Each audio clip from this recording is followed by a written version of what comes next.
Здравствуйте, мальчишки и девчонки! 2 недели пролетели незаметно, и вновь в эфире детская информационная служба.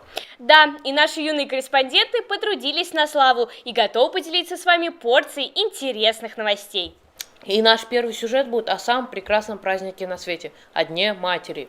Наши юнкоры Александрина Косарева и Роман Макаров посетили одно из мероприятий, посвященное этому дню. Мама, мамочка, мамуля – это самое теплое и нежное слово в жизни каждого ребенка. Вот и сегодня в этот прекрасный праздник ребята из студии «Танцы Мандарин» устроили своим мамам настоящий сюрприз. Малыши старались и долго готовились к этому событию. Разучили много танцев, но и мамы с папами не отставали от своих чад и тоже подарили зрителям свои композиции. Особенно трогательным моментом стал танец пап и дочек. Мамы и бабушки не сдерживали слез. Маленькие танцоры рассказали о своих мамах и оставили им много теплых слов и пожеланий. Опишите свою маму. Вот моя мама, она красивая, любит меня. И она умеет танцевать. Что ты пожелаешь маме в этот праздник? Я пожелаю ей здоровья, счастья. Вот она, чтобы красиво танцевала, чтобы умной была, чтобы все ее любили. Что вы пожелаете своим мамам? Чтобы были здоровые, умные, красивые. Счастья желаем, доброты, красоты. Какие ваши мамы? Умные, красивые. Умные, красивые, золотые, самые лучшие. Какая ваша мама? Добрая, красивая. Она нам печет пирожки. Что вы делаете с мамой? Убираемся. Играем. Какая твоя мама? Хорошая. Что ты хочешь пожелать своей маме? Чтобы она любим была красивой. Во что играете с мамой? Книжки любит читать. Какая у вас мама? Хорошая. У меня любимая. Добрая. Красивая. Душевная. Во что вы с мамой любите играть? В прятки. Домино. Что готовите с мамой? Пирог. Суп иногда. Что пожелаете маме на этот праздник?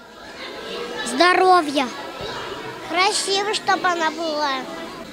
Чтобы она всегда была любимой. Чтобы она всегда была добрая. Что вы с мамой любите делать? Готовить. Убираться. А что вы с мамой готовите? Суп. Какая у вас мама? Добрая. Хорошая. Красивая. Макаров Роман, Косарева Александрина. Специально для детского времени телекомпания СТВ. Спасибо, Александрина и Роман. Очень трогательно. Ну а следующий наш сюжет не менее душевный. Корреспонденты Полина Пономарева и Галия Юсупова побывали на благотворительном концерте. Давайте смотреть. В последнее время в нашем городе благотворительностью занимаются взрослые, и это похвально. Но когда добрые дела творят дети, помогая больным малышам, это похвально вдвойне. Так, в минувшие выходные ребята из образцового вокального ансамбля «Подсолнух» под крышей торгового центра «Аструм» провели благотворительный концерт для маленького мальчика Ромы Новикова, страдающего сложным заболеванием – синдром Аперта. Торговые ряды стали на час буквально музыкальной площадкой, где юные артисты показали свое мастерство и талант. Ну а взамен их стараниям каждый желающий мог опустить в ящик для сбора любую посильную сумму. Что для вас значит благотворительность и почему вы этим вообще занимаетесь? Благотворительность – это даже не как помощь, это поддержка человеку, который в этом нуждается. И мы хотим призвать Сибай, гостей города Сибай, чтобы помогали людям, которые правда в этом нуждаются. Я думаю, что благотворительность – это помощь маленьким человечкам, которым нужна помощь и которые хотят жить. И для этого мы сделали концерт. Поделитесь своими ощущениями от концерта. Я рада, что мы помогли Роме, и то есть на эти деньги, которые люди клали в этот ящик, он сделает себе операцию, и будем надеяться, что выздоровеет. С одной стороны, приятно, что ты сделал доброе дело, помог человеку, который действительно в этом нуждается. С другой стороны, немного грустно, ведь таких людей очень много, и помочь всем мы сразу не сможем. И поэтому призываем всех, помогайте. Отрадно, что в городе есть такие коллективы и такие ребята, которые посредством своего творчества и таланта могут, а самое главное, имеют огромное желание помогать своим сверстникам. И так здорово, что взрослые им в этом всячески помогают и поддерживают. Так, идейным вдохновителем данной акции стала Альбина Ахметова, руководитель ансамбля «Подсолнух», а директор торгового комплекса «Аструм» Дмитрий Жаринов помог ребятам реализовать данный проект, предоставив юным артистам площадку для выступлений. Юные дарования надеются, что такие акции станут доброй традицией, и они смогут помочь и другим малышам, которым так необходима помощь и поддержка. Юсупова Галия, Полина Пономарева. Школа телевидения Media Kids специально для детского времени телекомпания СТВ. Молодцы, ребята. Да, слушай, Никита, а ты знаешь то, что у нас в городе есть Центр развития детей и подростков, называется «Интеллектум»? Нет, впервые слышу. Да я и сама узнала о нем от наших самых маленьких корреспондентов Яны Шахвердиевой и Георгия Башкурова. Сейчас они все нам и расскажут. Мир компьютерной графики так интересен и безграничен. И так круто, что у нас в Сибае появилась лаборатория робототехники и моделирования. Центр молодежного инновационного творчества Fab Lab – это лаборатория, где любой желающий может воплотить свои технические идеи в жизнь. Она оснащена универсальными современными инструментами и аппаратами, с помощью которых можно создать практически все. С помощью 3D-печати, фрезеровки и лазерной резки молодые инноваторы могут создать прототип своей разработки. В арсенале центра есть все для работы с электроникой. Легко ли сегодня было на мастер-классе? Было нелегко, но очень интересно. Мне было интересно, но немножечко сложно. Нравится ли вам робототехника? Да, я бы еще хотела сюда сходить. Конечно, очень. Потому что это очень интересно и хорошо для ума. Здесь мы развиваем свой мозг и узнаем многое. Центр не имеет узкой специализации и возрастных ограничений. Все, что требуется от приходящего человека, это интересная идея. Все оборудование просто в использовании позволяет работать без прохождения специального длительного обучения. Помимо этого, здесь постоянно проходят различные лекции и мастер-классы. Так, учащиеся Сибайской детской художественной школы направления компьютерная графика и дизайн сотрудничают с лабораторией уже не первый год. Интересные идеи воплощаются в уникальные дипломные и конкурсные проекты. Сегодня они обладатели многих дипломов и наград в сфере цифровой технологии. Понравился вам этот мастер-класс и чем? Мне понравилось, как я закручивал гайки и светодиод светился. Мне понравился мне там все понравилось, особенно как там припаивали светодиоды к проводам и как мы ленту одевали. Мне понравилось, как она светилась и как припаивали светодиоды к проводам. И мы их соединяли все вместе и собирали сердце железного человека. Из лаборатории Fab Lab специально для детского времени Яна Шахвердиева, Георгий Башкуров, Оксана Михайлова, Милана Самирюкова, телекомпания СТВ.